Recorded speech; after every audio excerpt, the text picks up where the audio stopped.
ये आदमी रोज high heels पहनकर सोता था। उसकी पत्नी अकेले बड़े बिस्तर के आराम का मजा लेती थी। ये सब इसलिए हुआ क्योंकि उसने एक जादुई दवा पी ली थी, जिससे वो उंगली जितना छोटा हो गया था। उसकी पत्नी करवट लेते समय उसे कुचलने के डर से हाई हील्स को अपने छोटे से कमरे की तरह इस्तेमाल करती थी। एक सुबह आजी को भूख लगी थी। वो अपनी पत्नी को खाना बनाने के लिए जगाना चाहता था, लेकिन वो पिछली रात ओवरटाइम करने से थक गई थी और उसने उसकी आवाज़ का जवाब नहीं दिया। हताश होकर आजी ने खुद को बेडशीट से ऊपर खींच लिया, भले ही उसका पेट गुड़गुड़ा रहा था। उसने अपनी पत्नी को जगाने का पक्का इरादा कर लिया था। अपनी पूरी ताकत लगाकर वो आखिरकार बिस्तर तक पहुंच गया। अपनी पत्नी के विशाल शरीर को देखकर आजी चौंक गया। ये एक दुर्गम पहाड़ जैसा था, लेकिन आजी ने हार नहीं मानी। वो सावधानी से आगे बढ़ा, लगभग गिरते हुए, जब तक वो ऊपर नहीं पहुंच गया। हैरानी की बात है, ये काफी उछल कूद वाला लग रहा था। 30 मिनट की थका देने वाली चढ़ाई के बाद वो आखिरकार उसके पैरों से उसके सिर तक चढ़ गया। आजी की आवाज़ सुनकर उसकी पत्नी जाग गई। आजी को नॉर्मल साइज में लाने के लिए दामेई ने सब कुछ ट्राई किया। बड़ा करने वाली दवा का फॉर्मूला ढूंढा, शीशे पर हर सोची जा सकने वाली चीज़ लिखी। जल्द ही आधा पीरियोडिक टेबल भर गया, लेकिन कुछ कमी महसूस हुई। मैंने कहा कि मुझे मानना पड़ेगा, मैं बस थोड़ा कमज़ोर हूँ, मारियो काजी ने कहा। क्या कल मेरे साथ भी ऐसा ही होगा? हे भगवान, पानी। 3 दिन और 3 रात की कड़ी मेहनत के बाद दामेई ने आखिरकार दवा बना ली। जी किसी चमत्कार का इंतजार नहीं कर सकता था। जैसे जैसे दवा धीरे धीरे डाली गई, वो जी पर बारिश की तरह बरसी, लेकिन कुछ भी बदलता नहीं दिखा। शायद डोज काफ़ी नहीं थी। दामेई ने और डाली, फिर भी कोई रिएक्शन नहीं हुआ। जी परेशान हो रहा था। वो बस कटोरे ने लेट गया और खुद को दवा से ढक लिया। ये बिल्कुल भी काम नहीं आया। मैंने कहा, सच में शुक्रिया। मैं बीच में फंस गया था। मुझे तो ये भी नहीं पता कि मैंने कौन सी किताब लिखी है। जी बहुत गुस्से में था। उसने तुरंत दुखी चेहरा बना लिया। असल में प्रोफेसर ने कुछ दिन पहले ही बड़ा करने वाला पोषण बनाया था। जैसे ही वो खुश हो रहा था, 2 नकाबपोश आदमी अचानक अंदर आ गए। बिना कुछ कहे उन्होंने लैब को तोड़फोड़ दिया। डॉक्टर ने पोषण लेकर भागने का मौका पकड़ा, लेकिन काले कपड़ों वाले 2 आदमियों ने उसे पकड़ लिया। डॉक्टर घबराकर एक फ़ोन बूथ में छिप गया और एजी को फ़ोन करके खुशखबरी सुनाई। वे होटल में मिलने के लिए राजी हो गए। इस पोषण से एजी अब बौना नहीं रहेगा। वो होटल की तरफ दौड़ा। जैसे ही डॉक्टर उसका नाम पुकारने वाला था, काले कपड़ों वाले आदमी आ गए। वो घबराकर बाहर भागा, लेकिन उन्होंने उसे सड़क पर रोक दिया। मुश्किल के उस पल में डॉक्टर उछल पड़ा और चुपके से पोषण लाल कपड़ों वाली औरत की जेब में डाल दिया। हालांकि डॉक्टर पकड़ा गया, लेकिन पोषण बच गया। लाल कपड़ों वाली औरत कोई और नहीं बल्कि दामेई थी। डॉक्टर को बचाने के लिए एजी ने अपने साथी को ढूंढा। उसने तुरंत खुद को पोषण का इंजेक्शन लगा लिया, जिससे उसका साथी हजारों गुना छोटा हो गया। ये देखकर पास खड़े आदमी ने जल्दी से एजी को भी इंजेक्शन लगा दिया। फिर उस आदमी ने खुद को भी इंजेक्शन लगा लिया। थोड़ी ही देर में वे दोनों तुरंत सिकुड़ गए। वे तीनों बहुत खुश हुए। वे अपने दोस्त अंकल बेई को बचाने के लिए लिलीपुट जाने के लिए सिकुड़ गए। अंकल बेई ने गलती से एक ऐसा पोषण बना लिया था जिससे लोग बड़े हो जाते थे, और लिलीपुटियन किंगडम के लीडर ने उन्हें पकड़ लिया था। ये जानना जरूरी है कि सिर्फ राजा और उसके मिनिस्टर ही लोगों को कंट्रोल करने के लिए पोषण का इस्तेमाल कर सकते थे, इसलिए प्राइवेट रिसर्च मना थी। लेकिन प्रोफेसर सहमत नहीं था। उसका मानना था कि हर किसी को बड़ा होने का हक है, और उसने पोषण देने से मना कर दिया। राजा के पास उसे कैद करने के अलावा कोई चारा नहीं था।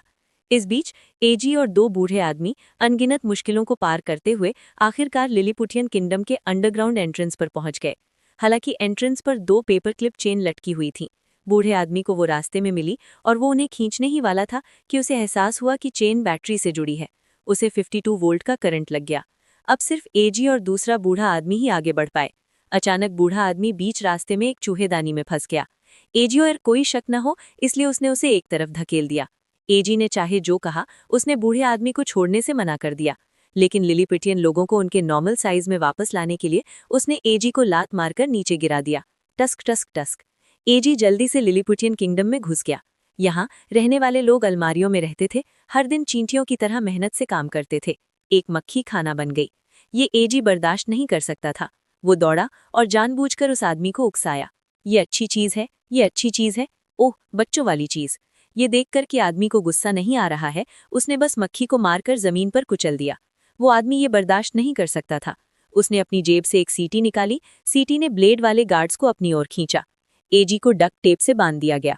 उसे क्या पता था कि ये एजी का प्लान का हिस्सा था। वो सफलतापूर्वक लिलीपुट के राजा से मिला। एजी ने दावा किया कि प्रोफेसर सिर्फ एक मैसेंजर था, रिसर्च और डेवलपमेंट किसी और ने किया था। उसने प्रोफेसर से मिलने के लिए कहा। प्रोफेसर एजी को देखकर तुरंत समझ गया। ओह, रेडक्लिफ को बोसना ए बोसना लिखा जाता है। ये कैसाट नहीं है ना? बिल्कुल बिल्कुल, मेरे साथ पंगा मत लो, बस मुझे बिल्कुल दे दो।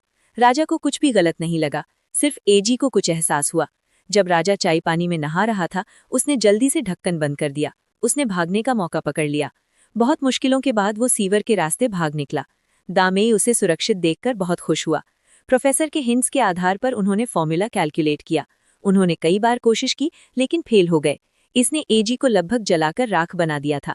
जब उसकी समझ में कुछ नहीं आ रहा था, तभी एजी को समझ में आया कि क्या करना है। वो सॉल्यूशन में पानी मिलाना भूल गया था, और वो डॉक्टर के लैब का नल का पानी ही होगा। दामेई लैब बिल्डिंग की तरफ गाड़ी चलाकर गई। अचानक उसे लिलीपुटियन मेथोड से देख लिया गया। सफाई कर्मियों की जगह लिलीपुटियन संतरी आ गए थे, लेकिन दामेई ने ध्यान नहीं दिया। उसने एक जग में पानी भरा और जल्दी से निकल गई। नल के पानी से उसने सॉल्यूशन तैयार करने के लिए उसे टेस्ट ट्यूब में डाला। जैसे ही उसे उम्मीद थी कि सॉल्यूशन सफल होगा, 2 लिलीपुटियन गार्ड उसके दरवाजे पर आ गए। दामेई ने उसे रोकने की कोशिश की, लेकिन ताकत में बहुत ज्यादा फर्क था और आदमियों ने उसे धक्का देकर किनारे कर दिया। दामेई के पास छिपने की कोई जगह नहीं थी। वो बस एजी से जल्दी से छिपने के लिए कह सकती थी, जबकि वो आदमी का ध्यान भटकाने के लिए इधर उधर कूद रही थी। लेकिन उस आदमी को उसके बनाए हुए पोषण का पता चल गया और उसने बिना कुछ कहे उस पर चाकू फेंक दिया। अपनी जान बचाने वाली दवा को खत्म होते देखकर एजी ने मौके का फायदा उठाया, जबकि दामेई उस आदमी से लड़ रहा था और दवा की तरफ दौड़ा और सीधे उसी पर गिर पड़ा। इसके तुरंत बाद एजी आखिरकार अपने नॉर्मल रूप में आ गया। ये देखकर कि उसकी दवा आखिरकार सफल हो गई थी, दामेई बहुत खुश हुई। अगली सुबह वो दैत्य एक ड्रिल लेकर लिलीपुटियन किंगडम पर हमला करने के लिए तैयार हुआ। जैसे ही ड्रिल जमीन में और अंदर गई, लिलीपुटियन किंगडम के ऊपर का आसमान जोर से हिलने लगा और लकड़ी के घर तुरंत गिर गए। अपना घर खत्म होते देखकर प्रोफेसर ने मौके का फायदा उठाकर बाहर भागा। चिल्लाया, चलो बेबी, बंद करो या बंद करो। बहुत कोशिशों के बाद ग्रुप ने आखिरकार एक रास्ता खोल लिया, लेकिन जब उसने दरवाजा खोला और लिलीपुटियन किंगडम में वापस घुसा, तो उसने पाया कि वो पूरी तरह से खाली है और प्रोफेसर कहीं नहीं दिख रहा। भगवान, जैसे ही वो प्रोफेसर को हर जगह ढूंढ रहा था, लिलीपुट का राजा एक नॉर्मल इंसान में बदलकर उसके सामने प्रकट हो गया। जी हाँ सर, शीशे में दिखने वाला इंसान एक खास दोस्त है।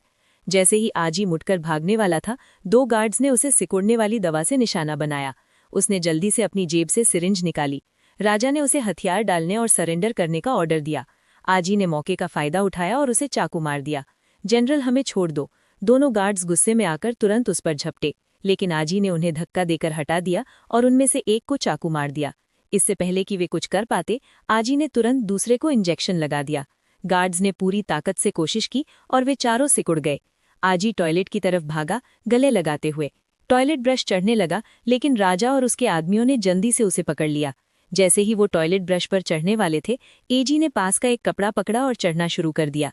ये उसकी खासियत थी। कुछ ही देर में वो सिंक पर था। ये सोचकर कि वो सुरक्षित था, उसने एक गार्ड को टॉयलेट पेपर लेकर ऊपर चढ़ते देखा। एजी जल्दी से टॉयलेट पेपर रोल पर चढ़ गया और तेजी से स्पिंडल घुमाया, लेकिन वो टॉयलेट पेपर में उलझकर गिर पड़ा और घायल हो गया। इसी समय राजा और एक गार्ड ऊपर चढ़ गए और एजी पूरी तरह से घिर गया था। भागने की कोई जगह न होने पर इस बहुत ही नाजुक पल में वो टॉयलेट की ओर कूद पड़ा। किस्मत से वो बिना किसी चोट के बच गया। चोट से बचने के लिए उसने टॉयलेट का किनारा पकड़ लिया। हालांकि राजा उसे जाने नहीं देना चाहता था। उन्होंने साबुन उठाया और उस पर फेंका, लेकिन चूक गए। एजी ने पास रखी रस्सी पकड़ी, बाथरूम से बाहर निकलने की कोशिश की, लेकिन राजा ने उसे पकड़ लिया। बाकी के 2 गार्ड्स ने भी रस्सी पकड़ी और ऊपर चढ़ गए, तो पाया कि वो टॉयलेट की फ्लशिंग रस्सी है। अपने बहुत ज्यादा वजन के कारण रस्सी अचानक नीचे गिर गई, जिससे गार्ड और राजा उड़कर सीधे टॉयलेट पर गिर पड़े। जैसे ही वे भागे, ठीक उसी समय दामेई के पिता, जो कुछ देर पहले खरगोश के रूप में थे, श्राप से आजाद हो गए और वापस इंसान बन गए। प्रोफेसर को भी सक्सेसफुली बचा लिया गया। कहानी के आखिर में एजी और दामेई के परिवार ने साउथ में बसने के लिए ट्रेन पकड़ने का प्लान किया। वे ट्रेन में बातें करते और हंसते थे, ये सोचकर कि वे आखिरकार एक चैन की जिंदगी जी सकते हैं। लेकिन अगले ही पल उन्हें अचानक ध्यान आया कि कुछ गड़बड़ है। ट्रेन वापस क्यों आ रही है? और खिड़की के बाहर एक बड़े आदमी का हाथ था। इसी पल सीन बदल गया और एक छोटा लड़का लॉन पर खिलौनों से खेल रहा था। वे खिलौने वाले लोग बन गए थे और अंदर फंस गए थे।